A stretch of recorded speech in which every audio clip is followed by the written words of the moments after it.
Hivi sasa ni saa 7 adhuhuri. Coco FM, ladha ya pwani. County 003 Kilifi. Radio inayovuma ndani ya pwani. Coco FM, radio inayokupa ladha ya pwani. Coco FM. Hii ni Coco FM, ladha ya pwani. Kutoka kaunti ya Kilifi, hii ni mionzi ya Coco FM. Tuko na maafisa wetu hapa wa usalama. Yule ambaye anania kuweza kuhujumu amani hatutakubali. Habari kwa uketo kuhusu matukio tofauti yanayogusa mzunguko wa maisha yako moja kwa moja. Ukiangalia mambo ya NHIF, haya ni madeni ambayo yamekuweko kwa muda zaidi. Maelezo yanayotendeka kwa sasa katika ngazi tofauti, iwe ni kimataifa ama kitaifa, mijini hata vijijini.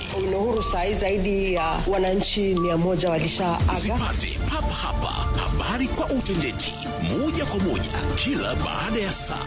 Hii ni mionzi ya Coco FM. Ni Ijumaa ya tarehe 14 mwezi wa 3 mwaka 2025 na ni matumaini yangu kwamba mchana wako na kupeleka vyema. Karibu kwa mionzi ya Coco FM awamu ya saa 7. Mimi ni Janet Mumbi. Na nikianza taarifa ni kwamba mkuu wa wafanyakazi kwenye serikali ya kaunti ya Kilifi Caroline Kalume maarufu kama Cheupe amependekeza kuteuliwa tena kwa naibu gavana kaunti ya Kilifi Flora Chibule kuwa mwaniaji mwenza wa gavana kaunti ya Kilifi Gideon Maitha Mung'aro kwenye kipute cha uchaguzi mkuu ujao wa mwaka 2027. Kalume ambaye alikuwa akizungumza katika eneo bunge la Rabai amesema Chibule amekuwa akishirikiana na gavana Mung'aro ipasavyo katika kutekeleza masuala mbalimbali yakiwemo ya miradi ya maendeleo. Aidha, Kalume ametoa wito kwa jamii eneo hilo la Rabai kumunga mkono Flora Chibule ili endelee kuiwakilisha jamii hiyo ya Rabai serikalini. Huyu ni mtetezi.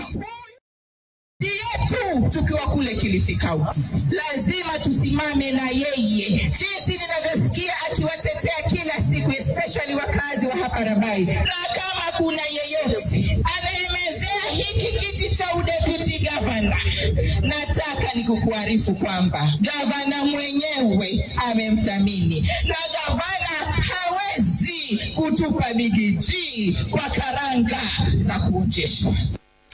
Vile Kalume ameonyesha nia ya kuwania wadhifa wa mwakilishi wa kike kwenye kaunti ya Kilifi kwenye uchaguzi ujao wa mwaka 2027. Nimesema safari hii mnataka women toke Rabai ili muweze kubenefit ama kufaidika na yale matunda ya ugatuzi. Maana kila siku sisi ni wakwenda kutumbukiza, na baada ya kutumbukiza hatuwaoni tena. Safari hii tunataka mabadiliko. Hiki kiti sio cha mtu, hiki kiti ni cha kina mama. Kwa hivyo kina mama, tuweni tayari kuchagua viongozi ambao wako tayari kuwezesha kina mama.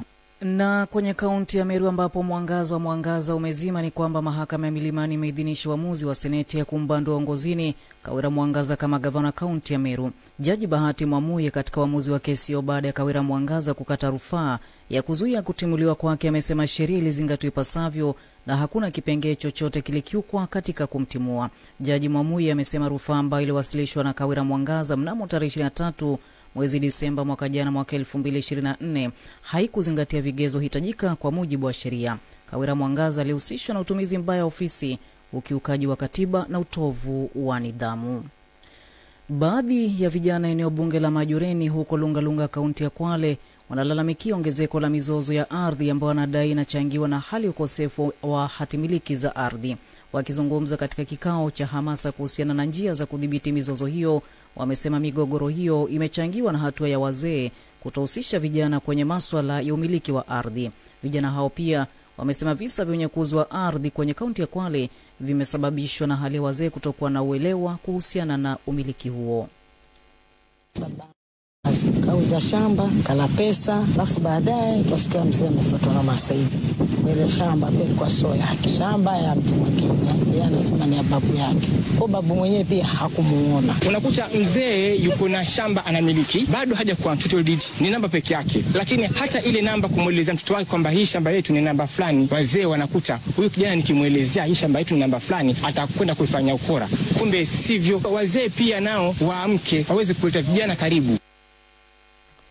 Mwenyekiti wa kamati ya jopo la uteuzi wa makamishna wa tume huru ya uchaguzi na mipaka nchini IEBC Nelson Makanda ametoa orodha ya majina na siku ambayo wale ambao watajaza nafasi ya kuwa mwenyekiti na wanachama wa tume hiyo watasailiwa. Hapa kanda ya Pwani tarehe 28 mwezi huu wa Machi, Adhan Nuru Berhe wa kaunti ya Tana River na Albert Nguma kutoka kaunti ya Kwale itakuwa zamu yao ya kusailiwa. Tarehe 3 mwezi ujao wa Aprili mwaka 2025, Fahima Arafat Abdalla wa kaunti ya Lamu atapigwa msasa. Tarehe 4 mwezi Aprili, Farida Abdalla Saud Sheikh kutoka kaunti ya Mombasa atasailiwa, na tarehe 8 Aprili, Israeli Guyoruhu wa Tana River atasailiwa na Jen Chege Kitonga kutoka kaunti ya Mombasa atapigwa msasa tarehe 9 mwezi huo wa Aprili. Tarehe 15 Aprili, Neli Ilongo wa kaunti ya Taita Taveta atapigwa msasa, na tarehe 17 Aprili, Roslyn Sidi wa kaunti ya Kilifi atasailiwa. Tarehe 22 Aprili, Sadiki Mohamed Bakari wa hapa kaunti ya Kilifi atapigwa msasa. Zoezi hilo la usaili linatekelezwa na jopo la uteuzi wa makamishna wa tume huru ya uchaguzi na mipaka nchini IEBC likiongozwa na mwenyekiti Nelson Makanda. Mwakilishi wa wadi ya Shimanzi Ganjoni kaunti ya Mombasa Priscilla Mumba ametoa wito kwa wenyeji wa kaunti hiyo kuwasilisha ripoti kuhusu usalama kwa idara ya usalama kwenye kaunti hiyo ili kuiwezesha kuyakabili magenge ya kihalifu. Mumba amesema kusalia kimya kwa wakazi wa kaunti ya Mombasa bila kuripoti visa vyovyote na wale ambao wanahusika katika visa hivyo inakuwa vigumu kwa asasi za usalama kuyadhibiti magenge hayo ya uhalifu. Aidha, Mumba amesema wenyeji wa kaunti ya Mombasa wanapaswa kuwa katika mstari wa mbele kwa ripoti uhalifu ili wakabiliwe kisheria. Haya mambo ya migogoro ni wazazi wetu ndio wanapenda kututenga wakishashika vile vitu. Lazima uwe na urafiki na hawa watu ndio uweze kuishi vizuri. Maana information ya mwananchi ikiletwa hapa ndio hawa watajua mazingira kuko vipi. Lakini ikiwa sisi tutaficha ama tufiche uhalifu, sasa tutasaidika vipi? Hata tukajengewa seli wakae tu sasa pale wapigwe na SC. Hakuna ripoti yote, hakuna kazi yote inayoletwa, itakuwa ina faida gani? Kwa hivyo mimi ni mmoja ninawaambia, nitaleta watu hapa mpaka watu wanichukie kwa sababu ya kuwa wahalifu wako na mimi nawajua. Mumba pia amewakosoa baadhi ya viongozi ambao wanajitenga na masuala ya usalama wa jamii wakihofia kupoteza nafasi zao za uongozi wakati wa kuandaliwa kwa uchaguzi wa mwaka 2027 na kusema viongozi hawa wana jukumu kubwa la kuhakikisha kuna usalama kwa jamii. Na mimi nazungumza kama kiongozi, wala siogopi. Na kuambia because mimi ni kiongozi, kategori yote naijua. Hapa niliposimama saizi tu OCS wangu hapa niambie mtaa fulani kuko vipi, nitakwambia twende nikuonyeshe. 1 2 3 beba hao.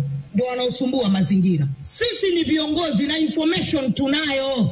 Kwa sababu wakati unaposema ati naogopa mtabwagwa, kwani wewe Mungu wajua kwa 2027 utafika.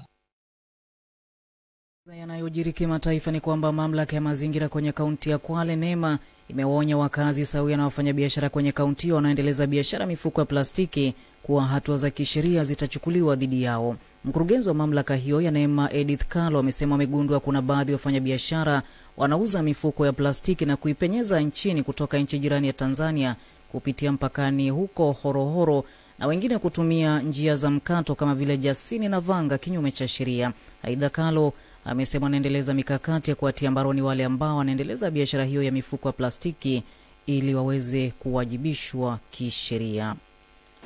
Zile plastic kizungu tunaita single use plastic, kuna zile zinaingia kutoka kwa boda kutoka nchi jirani Tanzania, na ni ile tu kuwatangazia wale wanaoendelea na hizo shughuli zenye ziko illegal kwamba sheria iko very clear. Ukishikwa faini ni kuanzia 2 hadi 4 ama unafungwa pia. Sasa na watahadharisha wale wanafanya biashara na kutumia mifuko kwamba tutafanya operation na ile atapatikana tutamchukulia sheria vile inavyolingana.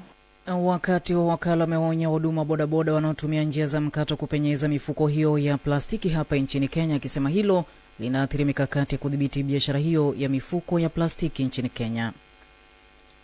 Hata kwa wale bodaboda kwa onya kwamba hiyo ni illegal activity na wasiendelee na hiyo kazi sababu ni kinyume ya sheria, iko against the law ya ile kwamba mifuko imepigwa marufuku na sheria iko wazi.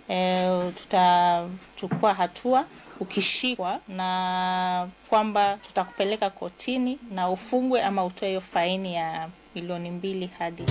Hii ni mionzi ya Coco FM. Maelezo yanayotendeka. Hii ni mionzi ya Coco FM. Wasomaji wenye tajriba katika tasnia ya habari wakikuletea taarifa kwa wakati pindi yanapotendeka, tena kwa ufasaha, bila kuficha, bila vizuizi wala kukawia. Hii ni mionzi ya Coco FM.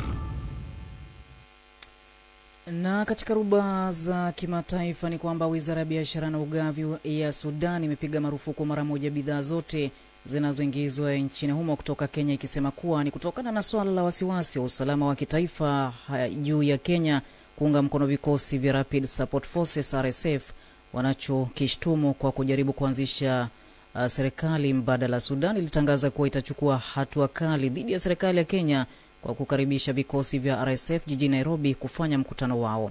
Hata hivyo, Kenya ilijitetea kuwa haijakiuka mkataba wa Umoja wa Mataifa, misingi ya Umoja wa Afrika wala mkataba wa kuzuia uhalifu wa kimbari kama inavyodaiwa na Sudan. Kenya, ambayo imekosolewa kwa kuruhusu RSF, ilisema lengo lake ni kutoa fursa kwa vikosi vya RSF pamoja na mashirika ya kiraia ya Sudan kujadili na kutafuta njia ya kurudisha utawala wa kiraia nchini Sudan. Ni saa 7 na dakika 11 zimekatika, na kufikia hapo sina la ziada kutoka kwangu ila kutamatisha mionzi ya Coco FM awamu ya saa 7. Utakuwa na Mama Madikodiko kwenye kipindi cha Jahazi la Tarab kuanzia saa 8 hadi kuanzia muda wa saa 7 hadi pale mwendo wa saa 9 mchana, na mimi nitakuwa narejea mwendo wa saa 8 na muktasari wa mionzi. Mimi ni Janet Mumbi. Hii